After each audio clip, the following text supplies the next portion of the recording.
So, like Aaron Preston, I admire Jonathan Haidt's effort. And I'm also, my response is also going to be in large part a commentary on his work, not because he's the preeminent moral psychologist, but because of his popularity, and also because I take his work to be representative of the kinds of both helpful elements, but also problems that crop up when we try to maybe recover moral knowledge just by means of the empirical or social sciences. So Haidt can serve as a sort of stand-in for his own project and many other projects like his. So he's done great work on the scholarly and popular levels to try to encourage civil debate and cooperative engagement on very divisive moral issues. I agree with his critique of the turn from sort of character to quandary ethics, as would, I think, Dallas Willard. I'm a member of Haidt's Heterodox Academy, which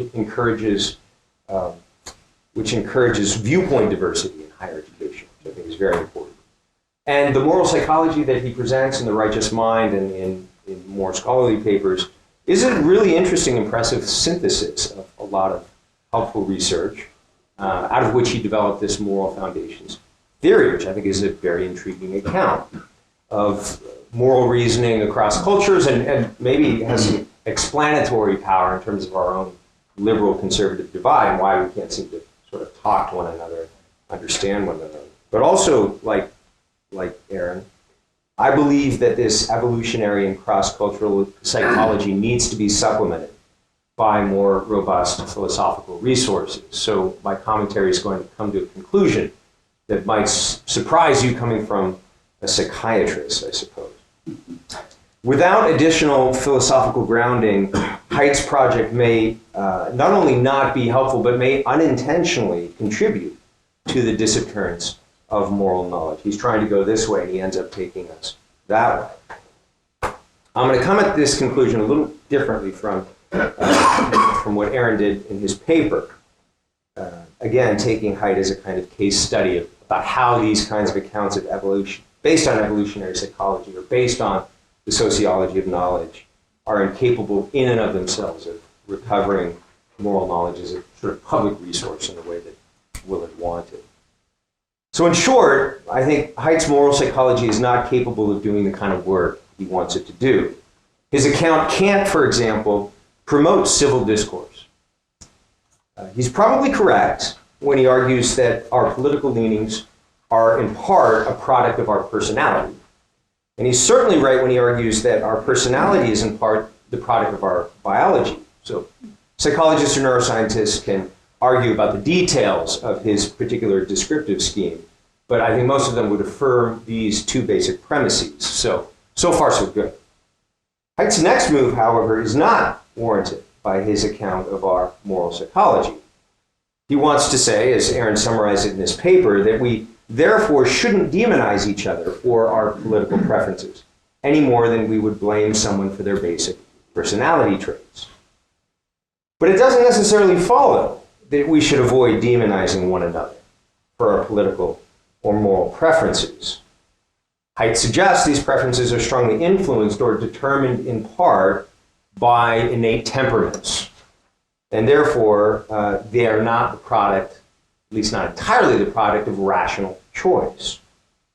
Granting this provides no reason for us to accept or to respect our differences, right? When it comes to, again, political preferences, moral outlooks, and so on.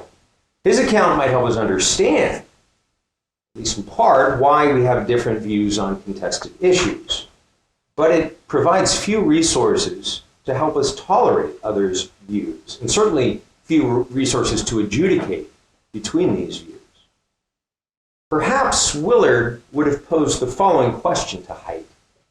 From whence comes your injunction to civility, to regard, or to respect for these differences? Indeed, if our cherished ideas, our political ideals, our moral beliefs, are determined in large part by neurobiology, why should we work to push against them, right, in order to understand someone who has a different sort of constitution innately? After all, on this view, our ideas are the product of unconscious forces as much as they are the product of rational reflection and conscious choice. And when ideas are determined by irrational or non-rational forces, and this admittedly is putting it a little more strongly than Haidt does, this leaves open, it seems to me, only the exercise of power as the method of adjudicating these differences. If our ideas and preferences are basically determined by materialistic forces, in other words, why would we avoid using force in order that our ideas should prevail? Now, this outcome is clearly the opposite, right, of what Haidt wants. It runs contrary to everything he's sort of working toward in the public square. Again, he's done admirable work as a public intellectual precisely to avoid this kind of outcome and encourage civil debate, rational deliberation, and so forth, under mutual understanding. But it's not all that clear that arguments of this kind from social or biological psychology actually advance this aim.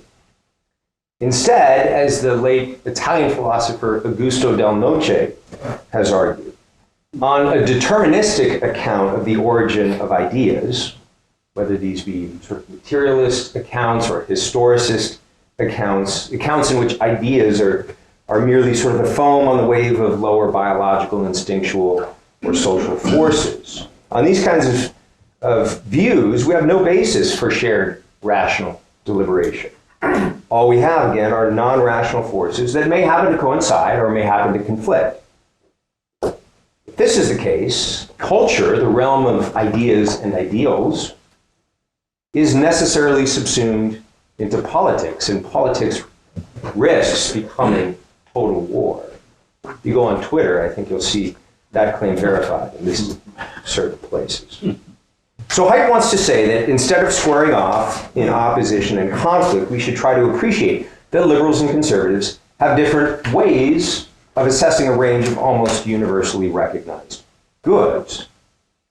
That there are universally recognized goods seems to be, on Haidt's account, an empirically grounded claim. Right? He wants to argue for this. But the fact that some goods are recognized widely, right, by many people does not, in and of itself, establish that these are indeed goods. Only that many people happen to consider them to be goods. But this sort of thing could merely be an accident of evolutionary biology. Furthermore, as I described a moment ago, in other contexts, Haidt encourages us to work against our biologically driven tendencies, right? So that we can understand people who have different biologically driven tendencies, socially driven tendencies. Willard would point out, as he does in chapter 1 of Disappearance, that descriptive accounts of what people take to be goods are not sufficient to qualify as moral knowledge. In this respect, I think, Haidt's project in The Righteous Mind and elsewhere is situated within what Willard called the constructed and largely empiricist self, which, in Willard's estimation, left the human being opaque or elusive at best so far as moral knowledge is concerned. Willard explains, and I'm going to quote him here, quote, the human being is increasingly taken to be the kind of thing that could not be a subject of moral knowledge. Because even if it exists, the soul, and he puts it in scare quotes, the soul is governed by unconscious forces beyond or other than self-awareness or rational self-direction.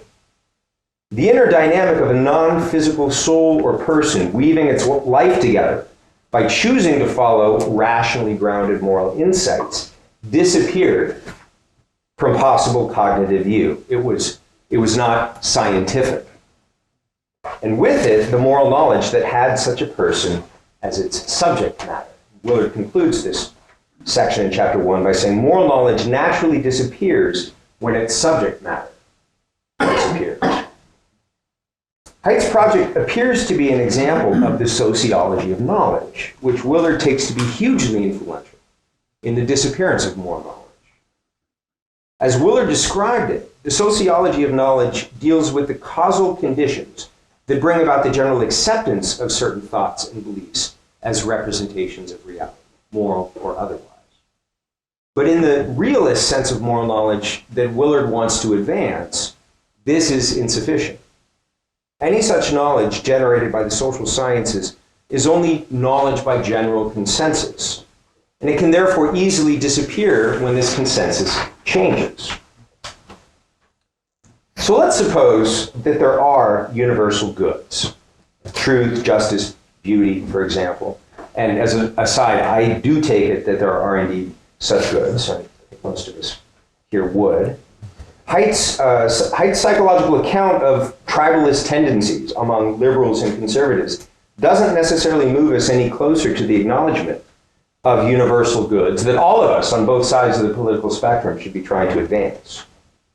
We can rightly ask Haidt why he thinks we should work to counteract or to lean against our natural or innate tendencies towards self-righteous tribalism. We can ask him why a stable and peaceful common life is better than tribalist warfare. We can question his assumption that understanding automatically promotes intolerance. There's many, I think, historical counterexamples to this. Now, I imagine that Haidt will have answers to these questions, but the answers will not come from his work in moral psychology. They'll come from some unacknowledged philosophy that I don't think will be David Hume's. So I think Aaron was right, exactly right, on the point that Hume is the wrong lodestar for Jonathan Haidt's work.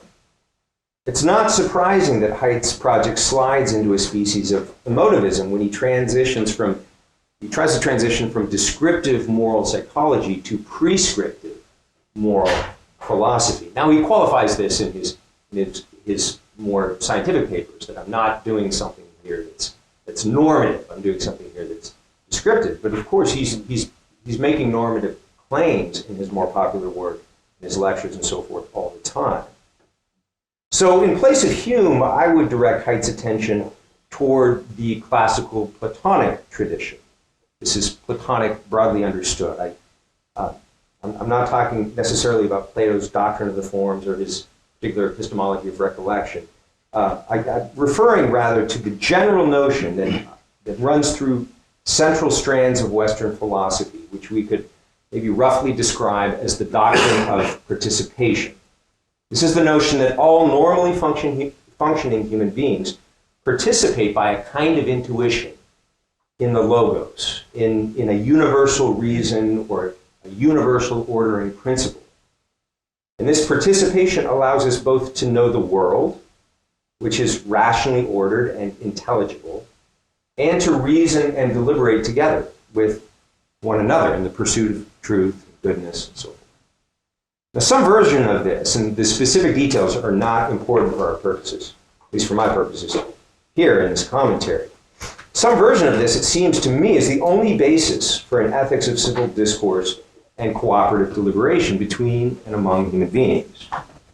Affirming our participation in the universality of reason is the only way to avoid killing one another over deeply divisive political or moral questions.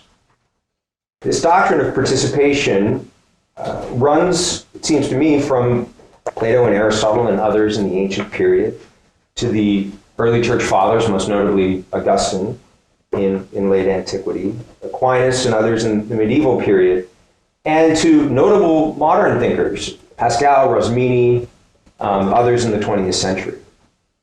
It seems to me that Willard's work, although he's employing a phenomenological method, is still situated within this tradition, even if he himself wouldn't sort of articulate maybe his metaphysical first principles in precisely these terms.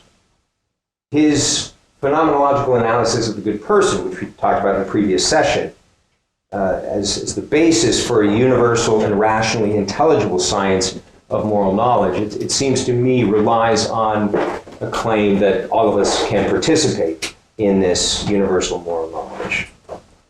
Now, Willard arrives at these universal conclusions starting from particularism, right? This careful description of individual moral acts and widely recognized moral evaluations.